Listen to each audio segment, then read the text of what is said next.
ada wajib pajak nih, ada harta-harta, ada penghasilan, ada yang ketinggalan dilapor atau kelupaan dilapor, saatnya pengakuan dosa, begitu ceritanya. Dan penebusan tentu ya, nggak cuma ngaku aja. Karena dosa tidak hanya diakui tapi ditebus juga ditebus juga gitu. dong. Biar lunas gitu. Iya dong.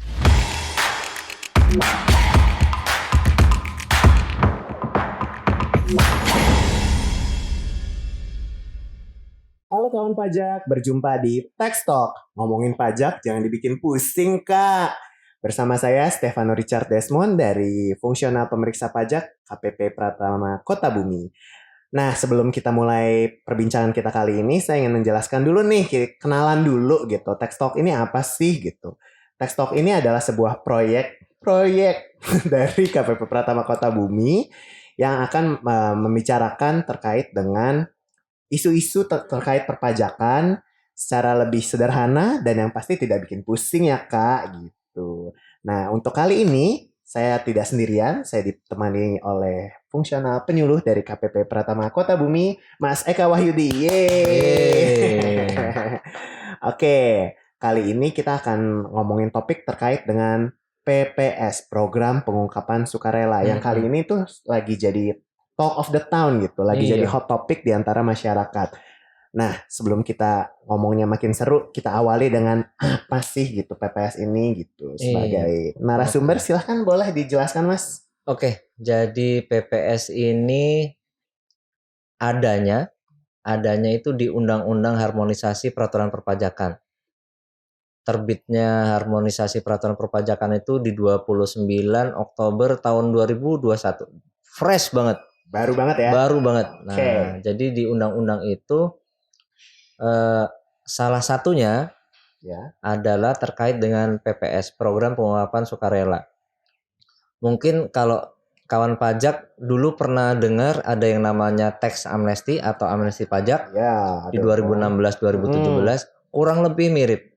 Jadi mungkin seperti kalau misalnya nih ada wajib pajak nih, ada harta-harta, ada penghasilan, ada yang ketinggalan dilapor atau kelupaan dilapor, saatnya pengakuan dosa, begitu ceritanya. Dan penebusan tentu ya, nggak cuma ngaku aja. Karena dosa tidak hanya diakui tapi ditebus juga ditebus juga gitu. dong. Biar lunas gitu. Iya dong. Jadi kurang lebih ini mirip-mirip lah ya, serupa tapi tak sama dengan amnesti pajak. Oke. Kalau amnesti pajak itu 2016 ya? 2016. Oke. Kalau PPS ini masa berlakunya itu kapan, Mas? Nah, sayangnya PPS ini waktunya pendek sekali. Cuma 6 bulan. Dari 1 Januari 2022 sampai 30 Juni 2022. Iya. Berarti total 6 bulanan 6 bulanan. Nah, sekarang sudah Maret pertengahan. Ayo dong kalau mau ikutan. Nah, tapi sebelum ikutan mungkin pengen tahu lebih detail kan ya pasti ya. Jelas dong. Kira-kira apa aja sih gitu. Ini kita udah ngomongin terkait apanya, kapannya. Terus bagaimana gitu. Maksudnya mekanismenya apa aja, detail-detailnya gitu. Mungkin juga terkait dengan tarifnya gitu. Bisa dijelaskan nggak Mas? Gitu. Oke. Jadi kalau untuk PPS ini kurang lebih juga sama. Mekanismenya dengan amnesti pajak.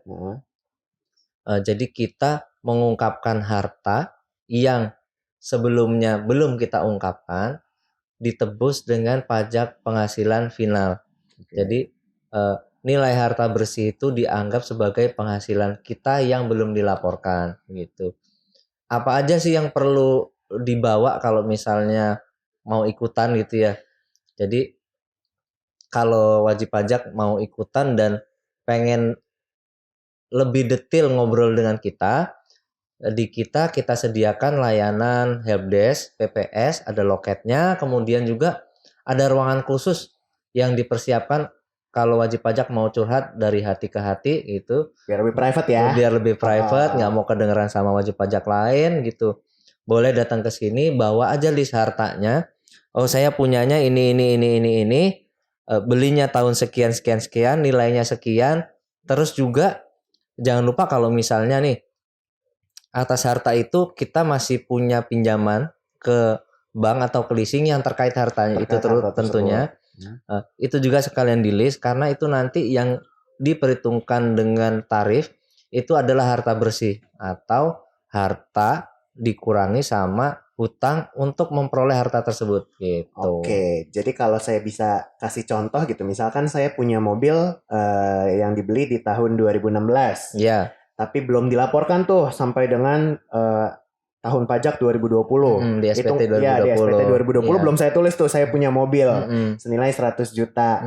Nah, berarti nilai bersihnya adalah harga mobilnya mobil dikurangi sama utangnya. Gampangnya utangnya ya Iya. gitu.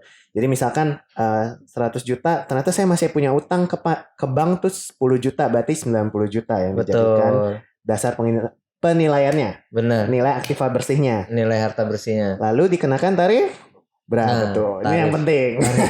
Tarifnya ada 2. Jadi si PPS ini ada 2 kebijakan. Kebijakan 1, kebijakan 2.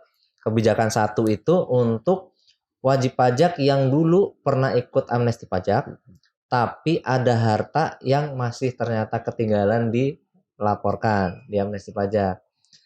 Untuk yang wajib pajak orang pribadi dan badan yang sudah ikut amnesti pajak tapi masih ketinggalan hartanya, harta yang diperoleh dari tahun 84 sampai tahun 2015 itu tarifnya 8% untuk yang aset dalam negeri.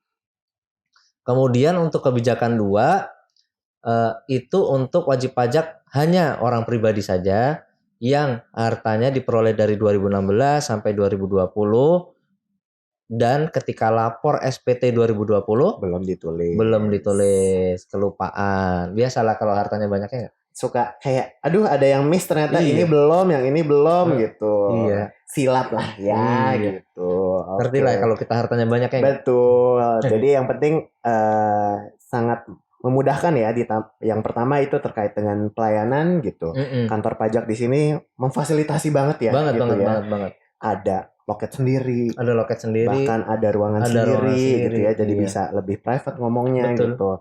Ditambah juga terkait dengan tarifnya juga cukup rendah ya dibandingkan dengan mungkin sanksi dan resiko lainnya gitu ya. Kan sebelum kan ada runutannya nih. Amnesti pajak. Tarifnya memang rendah banget. Rendah banget memang 2, 3, 5 tempo hari. Kemudian setelah amnesti pajak selesai ada yang namanya pas final. Keluar lagi ini program pengungkapan sukarela 8 dan 14. Iya. Gitu. Jadinya memang benar-benar ayo dimanfaatkan gitu ya gitu. Bener. Karena belum tentu nanti ada lagi gitu. Kapan lagi gitu kan. Belum tentu. Daripada nanti kena sanksi resiko-resiko lainnya gitu. Nah, selanjutnya kan dari tadi kita ngomongin selalu terkait dengan ada amnesti pajak gitu yang diselipkan dari omongan Mas Eka gitu. Kira-kira apa yang membedakan antara tax amnesty dengan PPS ini gitu? Bedanya ya. Mungkin nggak terlalu banyak bedanya ya. Yang pasti tarif udah pasti beda. Udah pasti beda. Sekarang memang agak lebih tinggi sedikit lah ya. Kemudian juga di manfaat mungkin ya. Kalau waktu amnesti pajak itu seperti kita ketahui di jelas begitu ya kata-katanya tidak dilakukan pemeriksaan. Sama satu lagi kalau yang dulu untuk utang pajak itu sanksi administrasinya langsung dihapus, cukup bayar pokok. Nah, kalau sekarang untuk PPS itu kata-kata di undang-undangnya adalah tidak diterbitkan ketetapan atas tahun pajak yang diungkapkan. Misalnya nih, kita ikut kebijakan 2 nih. Artinya tidak akan diterbitkan ketetapan untuk tahun pajak 16, 17, 18, 19, 20. Kecuali untuk pajak yang sudah dipotong atau dipungut tapi belum setor ke negara. Tentunya itu. Itu sih mungkin bedanya sama kalau yang dulu ada dipotong sanksi administrasinya cukup bayar pokok itu nggak ada lagi sekarang. Jadi begitu ya gitu maksudnya manfaat yang bisa didapatkan oleh wajib pajak gitu ya. Bahwa nanti ketika kita ikut PPS ada fasilitas untuk tidak diterbitkan SKP ya, ketetapan pajak terkait dengan pajak penghasilannya. Betul. Yang terutama terkait dengan harta-harta yang belum dilaporkan di tahun pajak 2020 ke bawah ya. Gitu. Gampangnya itu. Jadi PPS ini nggak cuma ada tarifnya terus saya dapat apa ya? Dapatnya itu gitu. Untuk tidak diterbitkan ketetapan pajak gitu. Jadi tetap manfaatnya tuh besar gitu dengan tarif yang cukup rendah juga gitu ya gitu. Jadi ayo kawan pajak, mumpung masih ada 3 bulan lagi, kalau memang mungkin masih bingung gitu, masih aduh saya kira-kira saya punya ada yang belum dilaporkan atau enggak gitu, mau konsul dulu, langsung datang aja gitu. Kalau kita ke KPP Pratama Kota Bumi atau mungkin kawan pajak ada di wilayah KPP lain, silahkan langsung datang aja, pasti akan dapat pelayanan yang bagus sama lah gitu. Standarnya tetap sama. Iya, standar pelayanan SOP kita sama gitu betul. Di seluruh Indonesia gitu. Betul. Terus kira-kira kan itu aja ya gitu untuk pertanyaan-pertanyaannya gitu. Sebelum kita akhiri, kira-kira Mas Eka ada yang mau disampaikan lagi nggak gitu terkait dengan PPS ini gitu? Oh, oke. Ya. Mungkin sedikit menambahkan kalau misalnya seperti kita tahu ya, sekarang kan era keterbukaan informasi gitu ya. Artinya informasi itu di DJP bisa datang dari mana aja. Di DJP ini informasi itu menurut saya udah banyak banget ya. Banyak banget kayaknya. Dan gampang juga gitu untuk kita akses ya. Kita aksesnya juga gampang. Seluruh pegawai juga bisa akses begitu. Yakinlah bahwa harta yang Anda punya itu sebenarnya kami sudah tahu gitu. Tapi mungkin belum aja gitu kita tindak lanjuti gitu. Mumpung ada program PPS ini, mumpung masih ada waktunya, silahkan kalau mau ikut gitu. Kapan lagi ada gitu. Karena lihat aja dari tax amnesty gitu ya, yang nggak setiap tahun kita ada gitu. Iya, udah lama kan ya. Iya, dan belum tentu juga akan ada lagi gitu. Iya, itu dia tadi. Jadi mumpung masih ada. Mumpung masih ada. Kebijakannya masih ada, waktunya masih ada gitu ya. Masih longgar. Langsung dimanfaatkan lah secepatnya dan sebaik mungkin ya Mas Eka ya gitu. Ada lagi kira-kira? Nah, itu aja mungkin ya. Jangan takut dan jangan ragu lah intinya. Ungkapkan saja biar lega. Iya. Paling enggak mulailah dengan cari tahu dulu lah gitu ya. Iya, kalau mau ngobrol-ngobrol dulu gitu. Nggak usah langsung kayak saya datang langsung dengan berkas lengkap. Datang aja dulu kira-kira. Nih saya perlu ikut nggak sih kalau saya ada kondisi A, B, C gitu ya gitu. Oh iya, sama kelupaan. Satu lagi. Jadi kalau untuk KPP Pratama Kota Bumi setiap hari Rabu jam 9 sampai jam 11 itu kita ada kelas pajak. Mungkin bukan kelas pajak mungkin ya. Lebih kita menyediakan layanan konsultasi lewat Zoom.